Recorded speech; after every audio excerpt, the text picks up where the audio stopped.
कर्पूरगौरं करुणावतारं संसारसारं भुजगेन्द्रहारं सदा वसन्तं हृदयारविन्दे भवं भवानी सहितं नमामि नमामि शमीशाननिर्वाणरूपं विभुं व्यापकं ब्रह्मवेदस्वरूपं निजं निर्गुणं निर्विकल्पं निरीहं चिदाकाशमाकाशवासं भजेऽहम्। 17 तारीख सोमवार का अवसर, पंचमी तिथि विद्यमान है और ये ग्रहों की तिथि परिवर्तन की तरफ जा रही है। दिन आरंभ थोड़ा हल्का दिखाई देता है, लेकिन शाम आते आते कहीं ना कहीं परिवर्तन का योग बनता दिखाई दे रहा है, क्योंकि सूर्य इस दिन राशि बदलने वाले हैं। और ये सूर्य का राशि बदलना आपकी राशि के दृष्टिकोण से ऐसा महत्वपूर्ण ग्रहों का उदय करता दिखाई दे रहा है जो चीज़ों के लिए आपके लिए बहुत ही महत्वपूर्ण रहेगा, बहुत महत्वपूर्ण रहेगा। लेकिन ध्यान रखना, कई बार आपकी राशि के दृष्टिकोण से सरलता सफलता का रास्ता होती है और अभिमान जो होता है वो कहीं ना कहीं, एरोगेंसी जो है वो कहीं ना कहीं गड्ढे में गिरा देती है। सूर्य का ये परिवर्तन कहीं ना कहीं थोड़ी सी एरोगेंसी बढ़ाता दिखाई दे रहा है। कई बार हमारी किस्मत को चमकाने के लिए ग्रह चमकता तो है, लेकिन उस छोटी सी चीज़ को प्राप्त करने के बाद ही व्यक्ति अभिमानी हो जाता है। तो इस अभिमान को ना रखें, थोड़ी सरलता को जीवन में लाने का प्रयास करें। ग्रह इस वक्त सामने वाले के मनोमस्तिष्क में आपके प्रति हीन भावना उत्पन्न कर सकता है, ध्यान रखिएगा। कहीं ना कहीं आपकी राशि के दृष्टिकोण से सामने वाले को ये कह सकता है कि आपकी पीठ के पीछे लोग आपकी बुराई करते दिखाई दे सकते हैं इस वक्त। उसके लिए आपको विशेष तौर पर अपने आप को पूरी सरल रूप से प्रेजेंट करने का प्रयास करना पड़ेगा, नहीं तो कहीं ना कहीं ये आपके लिए परेशानी का सबब बन सकता है। इस वक्त नित्यपति भगवान सूर्य को जल दें। इस वक्त कॉम्प्रोमाइज़ का समय सही दिखाई देता है। बहुत सारे झगड़े कहीं ना कहीं चल रहे हो तो आप थोड़ा सा आगे बढ़कर थोड़ा चीज़ों को ठीक करने का प्रयास करेंगे तो कहीं ना कहीं उम्मीद जाग सकती है, कहीं ना कहीं आपके लिए चीज़ें पॉजिटिव होने की तरफ जाती दिखाई देंगी। लेकिन सूर्य का उपाय करना बहुत ज़रूरी है। इस वक्त सूर्य को लगाने के लिए खास तौर पे कुछ उपाय करने का प्रयास करें। एक उपाय हम आपको बताने का प्रयास करें तो वो बहुत अच्छा रहेगा। वो उस उपाय को जो करें तो बहुत अच्छा रहेगा। सुबह सुबह सूर्य उदय से पहले जो कहीं ना कहीं कुछ गौशाला में अवश्य या किसी रोटी को बना लीजिए। एक रात को बनी जो रोटी होती है उसको कहीं ना कहीं सुबह या तो कुत्ते को या किसी कौवे को अवश्य अपने हाथ से डालने का प्रयास करें। सुबह सुबह इस प्रकार का कार्य करना आपकी राशि के दृष्टिकोण से वह कहीं ना कहीं श्रेष्ठ योग बनाकर कहीं ना कहीं रास्ता बनाता दिखाई देगा। आपकी राशि के दृष्टिकोण से ये भी आपके लिए बहुत अच्छा रहेगा। एक काम और कर सकते हैं आप, खांड का उपयोग, देसी खांड का भगवान को उसको अभिषेक करने का प्रयास करें। मीठे से कहीं ना कहीं भगवान को अर्पित करने का प्रयास करें। सावन का महीना चल रहा है और इस सावन के महीने में सूर्य को शांत करने के लिए आपकी राशि के दृष्टिकोण से मीठे के द्वारा, चीनी के द्वारा, देसी खांड के द्वारा भगवान शंकर का अभिषेक आप करने का प्रयास करें, भगवान शंकर को समर्पित करने का प्रयास करें। उससे क्या होगा, कहीं ना कहीं जीवन में चल रही कड़वाहट को कहीं ना कहीं परिवर्तन करने का योग आपकी राशि के दृष्टिकोण से बहुत श्रेष्ठ बन सकता है। इस वक्त आपकी राशि के दृष्टिकोण से अच्छा होगा किसी देव स्थल पर जाकर मीठे का दान करने का प्रयास करें, खांड का दान करने का प्रयास करें, किसी भंडारे में दान करने का प्रयास करें। ये छोटे छोटे उपाय हैं। इस सूर्य को आपको ठीक करने के लिए, इस महीने में लाभ लेने के लिए अवश्य इनको करते रहना चाहिए। ये आपके लिए कल्याणकारी रहेगा। इस दिन जो सुंदर योग बन रहा है, सावन का तीसरा सोमवार पड़ रहा है, संक्रांति का योग पड़ रहा है, तो नागपंचमी का योग पड़ रहा है। भगवान शंकर का अभिषेक देसी खांड से करने का प्रयास कीजिए, शुभ होगा, आशीर्वाद मिलेगा। तो इस सूर्य का परिवर्तन जो 17 अगस्त को होने जा रहा है बहुत महत्वपूर्ण है। सूर्य अपने घर में प्रवेश कर रहे हैं और अपने घर में जब सूर्य आते हैं तो उस घर को बढ़ाने का प्रयास करते हैं। कोई भी अपने घर को तोड़ने का प्रयास नहीं करता। तो सूर्य तो वैसे ही, सूर्य स्वयं नारायण के रूप में अवतरते हैं, तो कहीं ना कहीं हर मामलों में कहीं ना कहीं स्थितियों को ठीक करने के योग अच्छे से बनाते दिखाई दे रहे हैं। तो आपकी राशि के दृष्टिकोण से कुछ खास उपाय हैं इस समय में सूर्य को बल देने के लिए आपको अवश्य करने का प्रयास करना चाहिए। वैसे तो इस दिनों सावन का सुंदर महीना चल रहा है। भगवान शंकर का यदि पूजन कर लिया जाए तो कहा जाता है वैसे ही समस्त अनिष्ट दूर हो जाते हैं। तो इस वक्त आप विशेष तौर पर यदि एक मंत्र है भगवान सूर्य का मंत्र जो रुद्र अष्टाध्यायी में 4th अध्याय में आया है, उमा कृष्णे नरजसा वर्तमानो निवेशयन मृतंचा हिरण्ये सविता रथेन जाति भुवनानि पश्यन्, इसी मंत्र का भगवान सूर्य को अर्घ देते हुए उच्चारण करें। अहि सूर्य सहस्त्रांशो तेजो राशि जगत पते अनुकंपय मां भक्ता गणर्घम दिवाकरम। तो इसलिए जो भगवान सूर्य को नित्यपति जल देते हुए और नमक का त्याग करने का प्रयास करें। नमक को थोड़ा कम से कम इस वक्त कम बहुत भक्षण करने का प्रयास करें। हो सके तो एक कनेर का पीला पुष्प डालकर, थोड़ी सी रोली डालकर भगवान सूर्य को नित्य प्रति ये अर्घ यदि आप दें तो आप मानिएगा इस वक्त सूर्य बहुत ही सुंदर योग बनाकर तैयार कर रहे हैं। नित्यपति भगवान शंकर का उपासना करने का प्रयास करें। गेहूं का दान करना भी आपकी राशि के दृष्टिकोण से बड़ा श्रेष्ठ दिखाई देता है। इन समस्त उपायों को यदि आप पूरी तरह से करने का प्रयास करेंगे तो भगवान सूर्य की कृपा से इस वक्त सूर्य अपने जो घर में आए हैं वो कहीं ना कहीं आपके लिए बहुत शुभ योग बनाएंगे। छोटे कहीं ना कहीं थोड़े से अनिष्टकारी रास्ते, हर चीज़ का कहीं ना कहीं अच्छा भी प्रभाव होता है, खराब प्रभाव होता है, और खराब प्रभाव को दूर करने के लिए ये जो उपाय हमने आप बताए हैं इनको आप ये अवश्य करने का प्रयास करें। हो सके तो रविवार के दिन विशेष तौर पर गायत्री मंत्र का भी स्तवन कर लें, गायत्री से कम कुछ देर यज्ञ कर लें तो भी भगवान सूर्य की कृपा से आपके ग्रहों का जो नेगेटिव प्रभाव होता है वो बहुत ठीक करने में, और अकेले सूर्य का ही योग ऐसा है कि वो बहुत सारे ग्रहों के नेगेटिव प्रभाव को ठीक करने का योग बना सकते हैं। तो इसलिए एक सूर्य को ठीक कर लेने से, इस वक्त पॉजिटिव लाभ लेने से आपके बहुत सारे ग्रहों को ठीक करने का योग बहुत जल्दी बनकर तैयार हो जाएगा। 17 अगस्त को ही सावन का तीसरा सोमवार भी पड़ रहा है।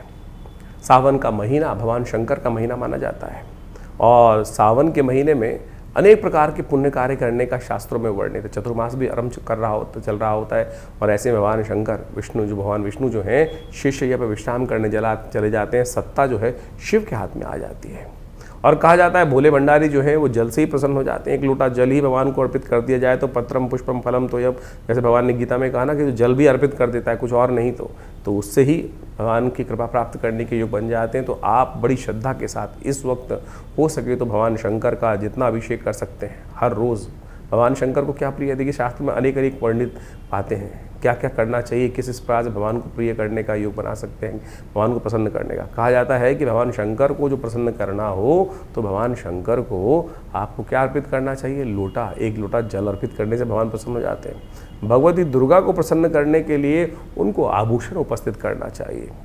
भगवान विष्णु को यदि प्रसन्न करना चाहें तो सेवा भाव, श्रीहरि सेवा से प्रसन्न होते हैं तो जितनी सेवा करेंगे तो भगवान शंकर को तो एक लोटा जल ही कोशिश करें, लोटा जल भगवान को अर्पित करने का प्रयास करें और भगवान को प्रसन्न करने का सुंदर रास्ता बन जाएगा। विवेकानंद योगाश्रम में इस सावन के तीसरे सोमवार पर भी वैसे तो नित्यपति चल ही रहा है, रुद्राभिषेक बड़ा विशाल कार्यक्रम किया जाता है। सब लोग मिलकर भगवान शंकर के विभिन्न शिवलिंगों पर भगवान का अभिषेक दूध से, जल से, घी से, पंचामृत से, भस्म से, तिल से, भंग इत्यादि समस्त प्रकार से सुंदर रूप से रुद्राष्टाध्यायी का पाठ करते हुए किया जाता है।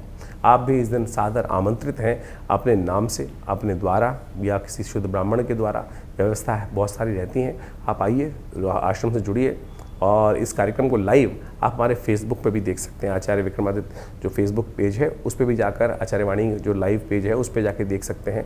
हम इस सारे कार्यक्रम को लाइव भी करते हैं और वहाँ शुद्ध मंत्रों का उच्चारण, रुद्राष्टाध्यायी का सुंदर पाठ करते हुए भगवान का षोडशोपचार पूजन इस पूरे सावन के महीने चल रहा है। और इस जो तीसरा सावन का सोमवार है बड़ा विशाल कार्यक्रम रहेगा। भगवान शंकर का हवन रहेगा, पूजन रहेगा, प्रसाद इत्यादि का व्यवस्था रहेगी और सुंदर वेद मंत्रों के द्वारा भगवान का सुंदर रुद्रार्चन रहेगा, रुद्राभिषेक जिसे कहा जाता है रुद्राष्टाध्यायी के द्वारा। तो आइए भगवान शंकर का सुंदर आशीर्वाद ग्रहण करें, भगवान की कृपा से समस्त कष्ट दूर हो जाते हैं। 18 तारीख मंगलवार का अवसर, षष्ठी तिथि इस दिन विद्यमान है। ग्रह नक्षत्रों के ग्रहों के योगों को देखें तो कहीं ना कहीं देव कृपा से आपके लिए ग्रह परिवर्तन की तरफ जा रहे हैं। सरलता आपकी राशि में इस वक्त सफलता ही कुंजी दिखाई देती है। सरलता से बात करना आपके लिए चीज़ों को भगवान के आशीर्वाद की ज़रूरत है। थोड़ा सा धर्म के अनुसार से कार्य करने का प्रयास करें। आपके मनोमस्तिष्क में कहीं ना कहीं धार्मिकता, गलत रास्तों से नुकसान होता दिखाई दे रहा है, धार्मिकता से कहीं ना कहीं लाभ होता दिखाई दे रहा है। तो आपको विशेष तौर पर इस वक्त अपने ग्रहों को समझना चाहिए। धार्मिकता कहीं ना कहीं मन में लाने का प्रयास करना चाहिए, उदासीनता को कहीं ना कहीं त्यागने का प्रयास करना चाहिए। उदासीनता कई बार परेशानी का योग बना देती है, तो इस वक्त सरलता से चीज़ों को समझते हुए कार्य करेंगे तो अच्छा रहेगा। धर्म का सबसे बढ़िया प्रतीक है हनुमान जी का, मंगलवार का दिन है, हनुमान जी का पूजन करें, हनुमान चालीसा का पाठ करें सुबह सुबह। और धर्म की बहुत बड़ी कोई बखान करने की ज़रूरत नहीं, हनुमान जी का ही पाठ कर लेंगे तो बहुत अच्छा रहेगा। 19 तारीख बुधवार का अवसर, सप्तमी तिथि विद्यमान है।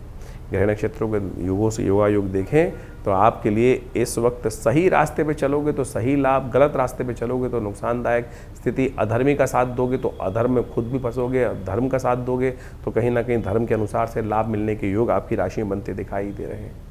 बहुत तेज गति से ग्रह परिवर्तन की तरफ जा रहे हैं। शनि महाराज वक्री होकर लगातार पीछे गति में आते दिखाई दे रहे हैं। 7.5 का प्रभाव एक बार फिर थोड़ा सा मनोमस्तिष्क को नेगेटिव प्रभाव में उत्पन्न करता दिखाई दे रहा है। थोड़ा उपाय करने की ज़्यादा ज़रूरत है। शनि स्तोत्र का पाठ करने का प्रयास करें। हो सके तो भगवान कृष्ण के मंदिर में ओम नमो भगवते वासुदेवाय इस मंत्र का जप करने से कल्याण होगा। 20 तारीख बृहस्पतिवार का अवसर, अष्टमी तिथि विद्यमान है। सुबह सुबह ग्रह परिवर्तन की तरफ गए हैं और मेहनत रंग लाती दिखाई दे रही है। बृहस्पति की दृष्टि पूरी तरह से मन के स्वामी पर पड़ती दिखाई दे रही है और इसके कारण से मन सत्ता दिखाई दे रहा है और मन के सदने से चीज़ें बहुत पॉजिटिव होने की तरफ आपकी राशि के अनुसार से बनती दिखाई दे रही हैं। इसको सही समय से समझकर कार्य करने की ज़रूरत है आपकी राशि के दृष्टिकोण से। इस वक्त कहीं पीछे पैर बढ़ाने की ज़रूरत नहीं है, आगे बढ़ते रहिए। चले वेती चीज़ें बिल्कुल रंग लाने के कार्य बनेगी। भगवती से शक्ति प्राप्त करने का प्रयास करें। दुर्गा अष्टमी है, भगवती के मंत्र का जप करें। या देवी सर्वभूति शक्ति रूपिण संसिता नमस्तस्यै नमस्तस्यै नमस्तस्यै नमो नमः। भगवती कृपा से कल्याण होगा। तो इस प्रकार से ग्रहों का योग जो अभी आपने समझा, दिन पर दिन ग्रहों का परिवर्तन कहाँ किस प्रकार से कैसा आपके साथ खेल खेल रहा है। देखिए, वास्तविक तौर पे हमको ज्योतिष के दृष्टिकोण से समझना चाहिए कि ग्रहों का परिवर्तन जो होता है हर प्रकृति के हर अंग पर अपना अपना प्रभाव डालता है। वहाँ चेतन जो जड़ से चेतन अवस्था की तरफ है, वहाँ उसका प्रत्यक्ष प्रभाव समझा भी जा सकता है, क्योंकि उसके साथ कर्म जुड़ा हुआ है। चेतनता के अनुसार, चेतन आत्मा के साथ जिस प्रकार से प्रति व्यक्ति के अनुसार से जीवन में जो घटनाक्रम घट रहे हैं, कहीं ना कहीं वो कर्म का प्रभाव जो है वो आपके जीवन में सुख दुख का कारण बनता है। तो इसको अच्छे से यदि हम समझ लें, अवश्यमेव भुक्तव्यम कृतम कर्म शुभाशुभम, जो शास्त्र का वाक्य है उसके अनुसार से चीज़ों को ठीक रूप में करने का प्रयास करें तो जीवन में कष्ट आए ही ना। तो आपको कोशिश ये करनी चाहिए। ये सुंदर रूप से जो सावन का महीना चल रहा है, सावन का महीना समस्त कर्मों से जो दुष्कर्म है उनसे निवृत्ति का है। भगवान शंकर की कृपा से जो कृपा हो जाती है तो सत्य माने समस्त जीवन के कष्ट दूर हो जाते हैं। एक बार स्मरण कर लें भगवान शिव के मंत्र का। किस अवस्था में? उस अवस्था में कि जब देह बुद्धि आत्मा किसी प्रकार से उसका भान न रहे, सब कुछ समर्पण कर कर परमात्मा के समर्पण भाव से यदि स्मरण कर लें तो कल्याण का योग बन जाता है। इसीलिए भारतीय संस्कृति में हर रोज़ एक नया उत्सव बनाया गया, हर काल में कुछ ना कुछ प्रार्थना करने का नियम बनाया गया, क्योंकि हमसे अज्ञानता में अनेक प्रकार के दुष्कर्म, अनेक प्रकार के पाप कर्म कहीं ना कहीं होते रहते हैं। मनसा वाचा कर्मणा जो कर्म करते हैं उसमें कहीं ना कहीं कोई दुष्कर्म ज़्यादा होते रहते हैं, पुण्य तो बड़ी मुश्किल से हो पाते हैं। तो इसलिए कोशिश ये करें, ये जो शास्त्र में वर्णित है कि किसी न किसी प्रकार से हर समय परमात्मा का स्मरण करें, भजन करें, उपायों को समझने का प्रयास करें, वही चीज़ें कल्याण देते। नहीं तो बहुत सारे लोग हैं इस संसार में जो उपाय करने के नाम पर पता नहीं कितने लाखों रुपए खर्च कर देते हैं, लाखों रुपए खर्च जाते हैं, वही जो परिणाम है वही ढाक के तीन पात रहता है। इसलिए तिल की ओट पहाड़ है, सरलता से समझें, आप परमात्मा की शरण में जाएं, सरलता से अपनाएं, समय को भोग कर कष्टों को जो है निवृत्ति का मार्ग जो है वो समय को समझ के ही प्राप्त किया जा सकता है। तो सावन में सुंदर रूप से हमने आपको कई बार बताया है कि बहुत सारे सुंदर कर्म, रुद्राभिषेक इत्यादि, भगवान शंकर का पूजन इत्यादि जो हम समय समय पर करते रहते हैं, बहुत सारे लोग आके जुड़ते रहते हैं, वो कहीं ना कहीं हमारे कष्टों को जीवन से दूर करने का सुमार्ग अवश्य बताता है। तो आप भी उनको अपनाएं, जीवन में सुंदर रूप से परमात्मा का भजन करने का प्रयास करें। अभी सावन चल रहा है, सावन के मध्यकाल में कई सारे ग्रह योग बनने वाले हैं, कई सारे ग्रह परिवर्तन की तरफ गए हैं, वो आपने सब समझा। तो कोशिश ये करें, जो सावन में सोमवार के सुंदर तिथि में परमात्मा का भजन करें, रुद्राभिषेक करें। बहुत सारे प्रत्यक्ष कर्म हैं। अभी कुछ दिन पूर्व एक व्यक्ति हमारे से मिलने आए जो जन्मपत्री दिखाने के लिए, कुछ कष्ट था जीवन से में नहीं सुलझ रहा था कारण, तो हमने उनको एक शास्त्र के अंदर एक बहुत सुंदर कर्म बताया गया है जिसको लघु रुद्र कहा गया है। लघु रुद्र, महारुद्र, अतिरुद्र जिसको कहा जाता है लघु रुद्र। लघु रुद्र के अंदर नमक चमक से भगवान शंकर का एक पाठ कर लेने से, जो महारुद्र है उसके अंदर 11 आवृत्ति इसी प्रकार से श्रेष्ठ ब्राह्मणों के द्वारा यदि करा ली जाए, पूरी पद्धति को समझा जाए तो महारुद्र, हमने उनको महारुद्र का पाठ करने को कहा। उनके जीवन में समस्याएं थी, बिटिया की शादी नहीं हो रही थी, तो कहा कि महारुद्र का सुंदर रूप से पाठ करने का प्रयास करें। और सत्य माने उन्होंने इस महारुद्र के पाठ को सुंदर रूप से किया, श्रेष्ठ ब्राह्मणों से करवाया। भगवान की कृपा से वो कष्ट जीवन से दूर होने के योग बने। तो आप सत्य माने ये सब चीज़ें जो है कहीं ना कहीं कल्याण का योग बनाती ही हैं। जो सुंदरकांड का पाठ किया जाता है, जीवन में इस कलिकाल में कैसा ही कष्ट आ रहा हो, उसकी निवृत्ति का मार्ग ना बनाओ।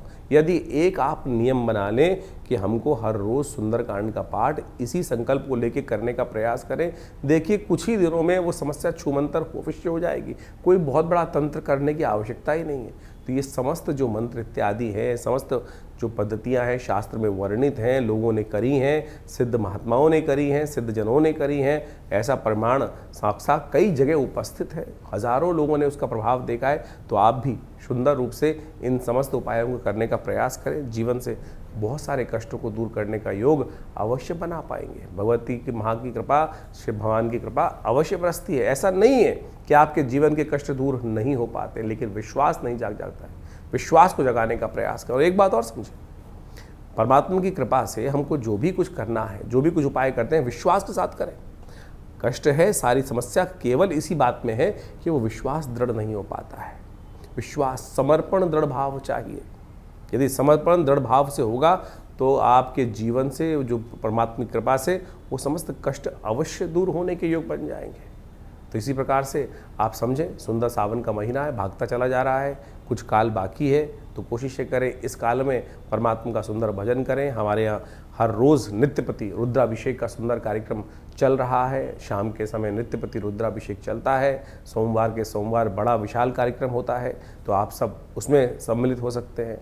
इसके अलावा हर मंगलवार को सुंदरकांड का कार्यक्रम चलता ही है। तो कोशिश ये करें भगवान का सुंदर भजन यथाउचित भाव से करने का प्रयास करें। कि कोई भी भजन, कोई भी परमात्मा का नाम किसी भी अवस्था में लिया जाए कभी निष्फल नहीं जाता, अपना प्रभाव सदा उत्पन्न करके जाता है। ये ऐसा एक परमात्मा का भजन करने का जो कर्म है वो कभी निष्फल नहीं होता। आपने नग पहना, कोई और उपाय किया, कभी वो अच्छा करेगा, कभी वो खराब भी कर सकता है, लेकिन परमात्मा का भजन, मंत्र जप, ये सब ऐसी चीज़ें हैं कि सदा अच्छे के लिए, कल्याण के लिए भी, दुष्कर्म को काटने का काम ही करेगी। तो इसीलिए इस सत्य को समझ के हमें कार्य करने का प्रयास करना चाहिए।